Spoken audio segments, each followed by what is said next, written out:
Good morning, this is Paul, and you can see this Hylocereus undatus is really taking off, and I'm using it fence as a trellis. Well, part of the fence.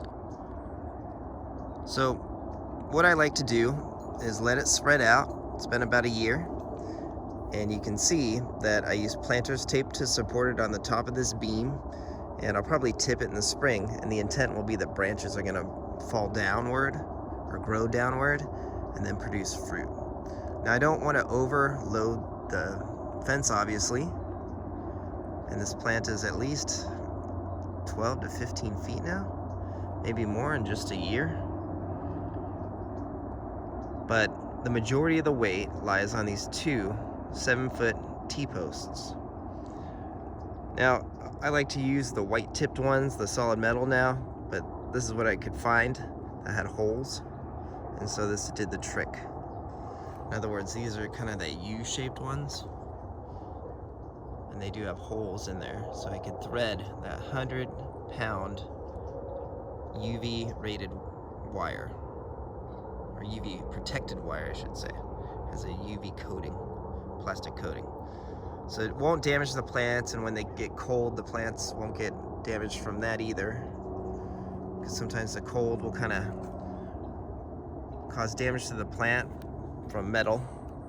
But in this case, this chain link fence, nothing. This plant's extremely happy, zero damage. You can see on the back it's growing roots and just kind of wrapping itself up around on the chain link fence. Now the only drawback is, though, you can see that it's starting to grow into the chain link fence. It kind of grew into that little loop, and so it will twist and distort the chain link in time, but I'm not too concerned. It's like right here, see where it's kind of bent? That wasn't bent before. So in time, this plant may just strangulate this post, but that's okay. So I have to say, I'm really happy with this design. It's cheap and pretty easy to do. Just 2 posts, 7-foot T-posts. I think these ones are called U-posts, but I've used both. And then used that 100 gauge wire I found at Home Depot. And it's coated with a UV protectant. So here you go, after 1 year. See just how much this plant has grown, and it will definitely produce some fruit next season.